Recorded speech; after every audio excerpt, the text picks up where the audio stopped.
Numbers 23. Balaam said, "Build me 7 altars here, and prepare 7 bulls and 7 rams for me." Balak did as Balaam said, and the 2 of them offered a bull and a ram on each altar. Then Balaam said to Balak, "Stay here beside your offering while I go aside. Perhaps the Lord will come to meet with me. Whatever he reveals to me, I will tell you."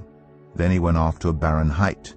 God met with him, and Balaam said, "I have prepared 7 altars, and on each altar I have offered a bull and a ram."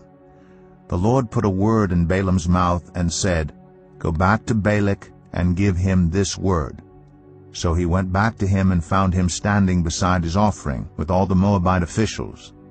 Then Balaam spoke his message. "Balak brought me from Aram, the king of Moab from the eastern mountains. Come," he said, "curse Jacob for me. Come, denounce Israel." How can I curse those whom God has not cursed? How can I denounce those whom the Lord has not denounced? From the rocky peaks I see them. From the heights I view them.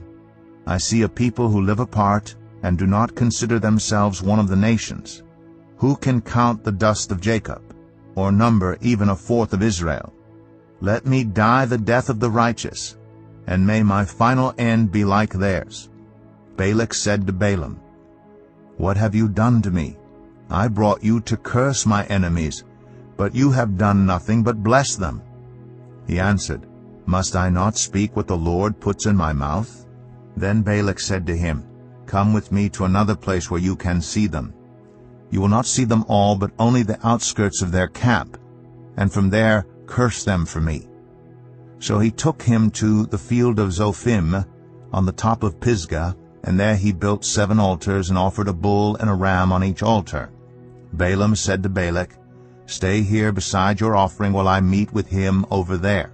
The Lord met with Balaam and put a word in his mouth and said, "Go back to Balak and give him this word." So he went to him and found him standing beside his offering with the Moabite officials. Balak asked him, "What did the Lord say?" Then he spoke his message. "Arise, Balak, and listen. Hear me, son of Zippor. God is not human, that he should lie, not a human being, that he should change his mind. Does he speak and then not act? Does he promise and not fulfill? I have received a command to bless. He has blessed, and I cannot change it. No misfortune is seen in Jacob, no misery observed in Israel. The Lord their God is with them. The shout of the king is among them. God brought them out of Egypt. They have the strength of a wild ox. There is no divination against Jacob, no evil omens against Israel. It will now be said of Jacob and of Israel, 'See what God has done.' The people rise like a lioness. They rouse themselves like a lion that does not rest till it devours its prey and drinks the blood of its victims." Then Balak said to Balaam, "Neither curse them at all nor bless them at all." Balaam answered, "Did I not tell you I must do whatever the Lord says?" Then Balak said to Balaam, "Come, let me take you to another place. Perhaps it will please God to let you curse them for me from there." And Balak took Balaam to the top of Peor, overlooking the wasteland.